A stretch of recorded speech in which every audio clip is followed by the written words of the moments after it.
ಹಳೆಯ ಚಿನ್ನದ ಒಡವೆನ ಅಧಿಕ ಬೆಲೆಗೆ ಮಾರಬೇಕೆ ಅಂದ್ರೆ ಆಟಿಕಾಗೆ ಕಾಲ್ ಮಾಡಿ 8803000300. Attica gold company. Bidadi township ಯೋಜನೆಯನ್ನ ವಿರೋಧಿಸಿ ಪ್ರತಿಭಟಿಸಿದ್ದ ರೈತರಿಗೆ ರಿಲೀಫ್ ಸಿಕ್ಕಿದೆ. ಪೊರಕೆ ಚಳುವಳಿ ಮಾಡಿದ್ದಂತಹ ರೈತರ ಮೇಲಿನ ಕೇಸ್ಗೆ ಹೈಕೋರ್ಟ್ ತಡೆಯನ್ನ ನೀಡಿದೆ. ಮಧ್ಯಂತರ ತಡೆಯನ್ನ ನೀಡಿದೆ ಹೈಕೋರ್ಟ್.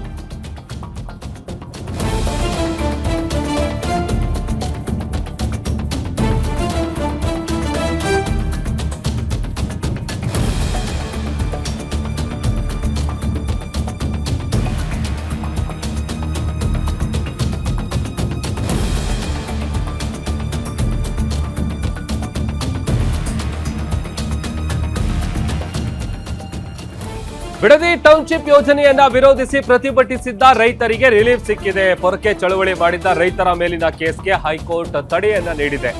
ಮಧ್ಯಂತರ ತಡೆ ನೀಡಿದ್ದಾರೆ ನ್ಯಾಯಮೂರ್ತಿ ಎಂ ನಾಗಪ್ರಸನ್ನ ಅವರಿದ್ದಂತಹ ಪೀಠ.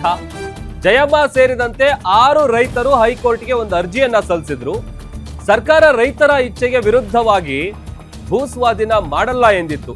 ಆದ್ರೆ ಅಕ್ರಮವಾಗಿ ಜಮೀನಿಗೆ ಬಂದು ಸರ್ವೆಗೆ ಮುಂದಾಗಿತ್ತು. ಸರ್ವೆ ವಿರೋಧಿಸಿ ರೈತರು ಪೊರಕೆ ಚಳವಳಿಯನ್ನು ಕೂಡ ಮಾಡಿದ್ರು. ಬಾಡಿಗೆ ಕಾರು ಚಾಲಕನಿಂದ ದೂರು ಕೊಡಿಸಿದ್ದಾರೆ ಅನ್ನುವಂತ ವಾದ ಕೂಡ ಇಲ್ಲಿ ಮಾಡಲಾಗಿದೆ. ಅರ್ಜಿದಾರರ ಪರ ಹಿರಿಯ ವಕೀಲರಾದಂತ ಡಿ.ಆರ್. ರವಿಶಂಕರ್ ಅವರು ಈ ರೀತಿಯಾದಂತ ವಾದವನ್ನ ಮಂಡಿಸಿದ್ರು. ಸರ್ಕಾರ ಕೂಡ ಸುಪಾರಿ ದೂರು ಕೊಡೋದಕ್ಕೆ ಶುರು ಮಾಡಿದ್ಯಾ ಅನ್ನುವಂತ ಪ್ರಶ್ನೆ ಆಗಿದೆ. ಯಾಕಂತಂದ್ರೆ ಸರ್ಕಾರಕ್ಕೆ ಹೈಕೋರ್ಟ್ ಏಕಸದಸ್ಯ ಪೀಠ ಈ ತರದೊಂದು ಪ್ರಶ್ನೆ ಮಾಡಿದೆ. ಬಿಡದಿಯ 6 ರೈತರ ವಿರುದ್ಧದ ತನಿಖೆಗೆ ಹೈಕೋರ್ಟ್ ಇದೀಗ ತಡೆಯಾಜ್ಞೆ ನೀಡಿದೆ. ಸೊ ಅಲ್ಲಿಗೆ ಅವ್ರ ಪರವಾದಂಥ ವಾದ ಮಾಡಿದಂಥ ಸಂದರ್ಭದಲ್ಲಿ ಸಾಕಷ್ಟು ವಿಚಾರಗಳನ್ನು ಅಲ್ಲಿ ಪ್ರಸ್ತಾಪ ಮಾಡುವಂಥ ಕೆಲಸ ಆಯಿತು. ಹಾಗಾಗಿ ಈಗ ಸರ್ವೆ ವಿರೋಧಿಸಿ ಏನು ಪೊರಕೆ ಚಳುವಳಿಯನ್ನು ಮಾಡಿದ್ರಲ್ಲ ರೈತರು, ಅದರಲ್ಲಿ 6 ರೈತರ ವಿರುದ್ಧದ ತನಿಖೆಗೆ ಈಗ ಹೈಕೋರ್ಟ್ ತಡೆಯಾಜ್ಞೆಯನ್ನು ನೀಡಿದೆ.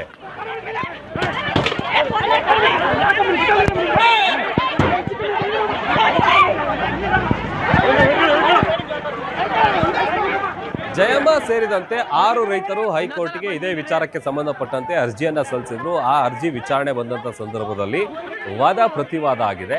ವಾದ ಮಂಡಿಸಿದಂತ ಸಂದರ್ಭದಲ್ಲಿ ಒಂದಷ್ಟು ವಿಚಾರಗಳನ್ನ ಉಲ್ಲೇಖ ಮಾಡಿ ಅರ್ಜಿದಾರರ ಪರ ಹಿರಿಯ ವಕೀಲರಾದಂತ ಡಿ.ಆರ್. ರವಿಶಂಕರ್ ಅವರು ಆ ಎಲ್ಲ ವಿಚಾರಗಳನ್ನ ನ್ಯಾಯಾಧೀಶರ ಮುಂದೆ ಮಾತನಾಡಿದ್ರು, ವಾದ ಮಾಡಿದ್ರು. ಸರ್ಕಾರ ಕೂಡ ಎಲ್ಲೋ ಸುಪಾರಿ ದೂರನ್ನ ಕೊಡೋದಕ್ಕೆ ಶುರು ಮಾಡಿದ್ಯಾ ಅನ್ನುವಂಥ ಪ್ರಶ್ನೆಯನ್ನು ಕೂಡ ಸರ್ಕಾರಕ್ಕೆ ಹೈಕೋರ್ಟ್ನ ಏಕಸದಸ್ಯ ಪೀಠ ಕೇಳಿರೋದು. ಜೊತೆಗೆ ಈಗ ಬಿಡದಿಯ ಟೌನ್ಶಿಪ್ ಯೋಜನೆ ವಿರೋಧಿಸಿ ನಡೆಸಿದಂತಹ ಹೋರಾಟ ಅಥವಾ ಈ ಪೊರಕೆ ಚಳುವಳಿ ಏನು ಮಾಡಿದ್ರಲ್ಲ 6 ರೈತರ ವಿರುದ್ಧದ ತನಿಖೆಗೆ ಇದೀಗ ಹೈಕೋರ್ಟ್ ತಡೆಯಾಜ್ಞೆಯನ್ನು ನೀಡಿದೆ. ಒಂದು ಕಡೆ ಅವರ ಅನುಮತಿ ಇಲ್ಲದೆ ಯಾವುದೇ ಕಾರಣಕ್ಕೂ ಕೂಡ ಭೂಸ್ವಾಧೀನ ಪಡಿಸ್ಕೊಳ್ಳೋದಿಲ್ಲ ಅಥವಾ ಈ ಥರದ್ದೆಲ್ಲ ವಿಚಾರಗಳು ಹೇಳಿದರು. ಬಟ್ ಅದಾದ ನಂತರದಲ್ಲಿ ಏನೇನು ಆಗಿತ್ತು ಅನ್ನುವಂಥ ವಿಚಾರವನ್ನು ವಾದ ಮಾಡುವಂಥ ಸಂದರ್ಭದಲ್ಲಿ ಅರ್ಜಿದಾರರ ಪರ ವಕೀಲರು ಉಲ್ಲೇಖ ಮಾಡಿ ವಾದ ಮಂಡಿಸಿದ್ದಾರೆ.